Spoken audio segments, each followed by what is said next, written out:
তাদের এই জোটকে মানুষ প্রত্যাখ্যান করেছে।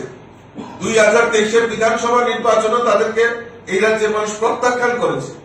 তো তাদের পরাজয় নিশ্চিত ভেবে তারা এই শাসক দলকে হেয় প্রতিপন্ন করার জন্য মানুষের কাছে বিভ্রান্তিকর খবর ছড়ানোর প্রয়াস করেছে তারা। আমি ভারতীয় জনতা পার্টির প্রদেশ সভাপতি হিসাবে তাদেরকে তাদের এই ভিত্তিহীন যে খবর সম্প্রচার করা হয়েছে বা ভিত্তিহীনভাবে তারা অভিযোগ করেছেন তার সুযোগ্য জবাব এই ত্রিপুরা রাজ্যের মানুষ ভোটদানের মধ্য দিয়ে সেটা তারা প্রমাণ করেছে। আমরা ইতিমধ্যে নির্বাচনের কাছে এই যে মিথ্যা অপপ্রচারে শাসক দলের বিরুদ্ধে হেয় প্রতিপন্ন করার জন্য যে প্রয়াস করেছে তার জন্য আমরা লিখিত অভিযোগ করেছি এবং প্রয়োজনে আরো তাদের জন্য আইনজ্ঞ ব্যবস্থা আমরা ভারতীয় জনতা পার্টির তরফ থেকে নেব। মিথ্যা কথা বলে বিভ্রান্ত করে মানুষকে এই ত্রিপুরা রাজ্যে যেভাবে বিগত দিনে ঠকিয়ে আসছে মনে করেছেন এখনো তারা বৈতরণী পার হওয়ার জন্য সেই মিথ্যার আশ্রয়কে নির্ভর করে, কারণ তাদের কাছে তাদের মাটি পায়ের নিচে মাটি সরে গেছে, তারা জানে তাদের দলের ভূমিকম্প হয়েছে। তো সেই জায়গায় দাঁড়িয়ে আজকে ভিত্তিহীন খবর ছড়িয়ে শাসক দলকে হেয় প্রতিপন্ন করার চেষ্টা করছে, তার সুযোগ্য জবাব মানুষ ভোটের মাধ্যমে দিয়েছে। এটা আমাদের কাছে সবচেয়ে বড় প্রাপ্তি। তা আমি আবারও আমার এই সাংবাদিক বন্ধুদেরকে আমি অসংখ্য ধন্যবাদ জানাচ্ছি। আপনারাও অক্লান্ত পরিশ্রম করে, কারণ আপনারা গণতন্ত্রের চতুর্থ স্তম্ভ, আপনারা সঠিক সংবাদ সঠিক সময়ে মানুষের কাছে পৌঁছে দেওয়ার জন্য আপনারাও সারা দিন পরিশ্রম করে নির্ভীকতার সঙ্গে আপনারা খবর সম্প্রসার করেছেন, মানুষের সামনে পৌঁছে দিয়েছেন। আমি আপনাদেরকেও অসংখ্য অসংখ্য ধন্যবাদ এবং শুভেচ্ছা জানাচ্ছি। নমস্কার। রাজীববাবু, বিরোধীদের ইন্ডিয়া জোটের যিনি প্রার্থী উনি নিজে সরাসরি অভিযোগ করেছেন সংবাদ মাধ্যমের সামনে যে তাদের পোলিং এজেন্টকে ঢুকতে দেয়নি বিজেপি অর্থাৎ শাসক দলের পক্ষ থেকে। এই বিষয়টা নিয়ে আমি এটি যুক্ত করছি এবং বিভিন্ন যারা সিপিএম কংগ্রেসের কর্মী আছে তাদেরকে অনেককে বলেছে বের হয়ে যা ভোট দিতে হবে, এমন অভিযোগ করবে। ভোটারদের ভোট দিতে নাকি বাধা দেওয়া হয়েছে, এটা তাদের অভিযোগ, কি বলবেন এটা? আর কিছু আর কারণ কিছু অ্যাকচুয়ালি দেখুন, আমি তো সেটা খণ্ডন করেছি যে তাদের পরাজয় নিশ্চিত। এই পরাজয়ের গ্লানিকে মুখ দেখার জন্য কিছু তো একটা বলতে হবে বিরোধী দল, কারণ এত বছর 25 বছর কমিউনিস্টরা এই রাজ্যের বুকে সিপিএমরা রাজত্ব করেছে, আর এই কংগ্রেসই এই সিপিএম এর দূষর হয়ে তাদেরকে এই 25টা বছর রাজ্যের বুকে তাদেরকে মদত জুগিয়েছে, মানুষকে বলে দেখিয়েছে যে আমরা সিপিএম বিরোধী, বাম বিরোধী, কিন্তু সিপিএম কে পেছন থেকে মদত দিয়ে তারা এই কংগ্রেসীরা 25টা বছর মানুষকে বিভ্রান্ত করেছে। মানুষের কাছে পরিষ্কার হয়ে গেছে যে কংগ্রেস এবং সিপিএম তারা একসঙ্গে লড়াই করছে, সেটা মানুষ মেনে নিতে পারে। মানুষ তা ভোটের মাধ্যমে সেটা তার যোগ্য জবাব দিয়েছে। এই পরাজয়ের লাগি ভুলানোর জন্য তারা এই মিথ্যা আরোপ করেছে। আমরা ইতিমধ্যেই আমাদের টিম ইলেকশন কমিশনের কাছে গোচরে নিয়েছে যে এটা ভিত্তিহীন, এবং যদি প্রয়োজন হয় আমরা আরো চেষ্টা করছি এই তারা ভিত্তিহীন খবর সম্প্রচার করার জন্য এবং মানুষকে বিভ্রান্ত করার জন্য আমরা প্রয়োজনে আইনানুগ ব্যবস্থা আমরা এই দিকটাও আমরা খতিয়ে দিচ্ছি। উপনির্বাচনে এখন পর্যন্ত আমাদের কাছে যে তথ্য এসেছে সেটাতে 71.26%।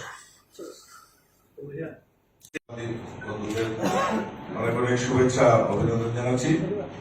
আজকের এই প্রেস মিটে উপস্থিত রয়েছেন আমাদের স্পোকসপারসন সুব্রত চক্রবর্তী এবং আমার স্টেট কমিটির যিনি ভাইস প্রেসিডেন্ট এবং নির্বাচন কমিটির co convener doctor Ashok Sinha.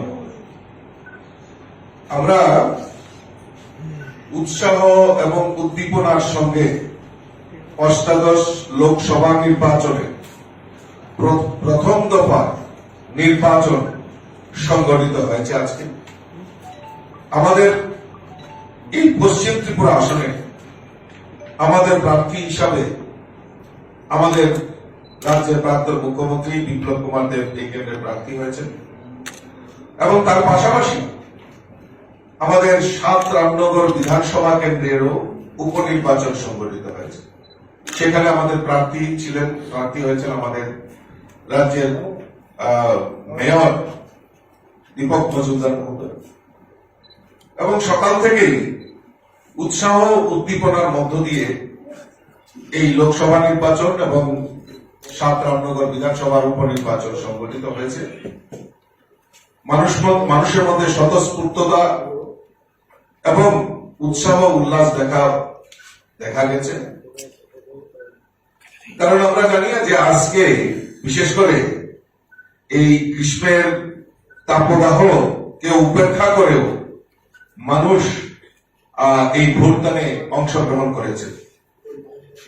এখন পর্যন্ত আমার কাছে যে নির্বাচন কমিশনের যে রিপোর্ট এসছে তাতে আমরা লক্ষ্য করেছি যে আমাদের ৮১.23% ভোট এখন পর্যন্ত আমার কাছে যে খবর এসছে সেই ৮১.23% ভোট পড়েছে।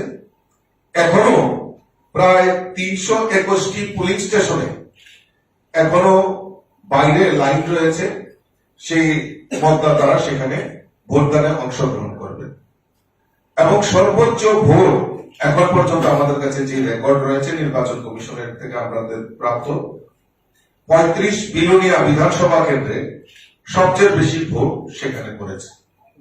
এবং ৭ রামনগর বিধানসভার উপনির্বাচনেও এখন পর্যন্ত নির্বাচন কমিশন থেকে আমাদের কাছে যে তথ্য এসেছে তাতে ৭১.26% ভোট সেখানে পড়েছে। এবং আমি আজকের এই ভোটদানে যারা অংশগ্রহণ করেছে সমস্ত মতদাতাকে আপনাদের মাধ্যমে আমি অনেক অনেক শুভেচ্ছা অভিনন্দন জানাচ্ছি। তার পাশাপাশি নির্বাচন দপ্তর, আরক্ষা প্রশাসন, সাধারণ প্রশাসন, সকল ভোট কর্মী যারা ভোট কাজে জড়িত ছিল সুষ্ঠুভাবে নির্বাচনকে পরিচালনা করার জন্য আমি তাদেরকেও অসংখ্য ধন্যবাদ জানাচ্ছি। এবং সবচেয়ে সর্বোপরি যারা মতদাতা যারা ভোটদানে অংশগ্রহণ করেছেন তাদেরকেও আমি অসংখ্য অসংখ্য শুভেচ্ছা ভারতীয় জনতা পার্টির তরফ থেকে অভিনন্দন জানাচ্ছি। এবং আমি বিশ্বাস করি যে আমাদের মোদীজির দেখানো পথকে অনুসরণ করে এই রাজ্যে মানুষ স্বতঃস্ফূর্ততার সঙ্গে ভোটদানে অংশগ্রহণ করেছে। আজকে সকালবেলা থেকেই ইন্ডি জোটের প্রার্থী এবং কংগ্রেসের একজন বিধায়ক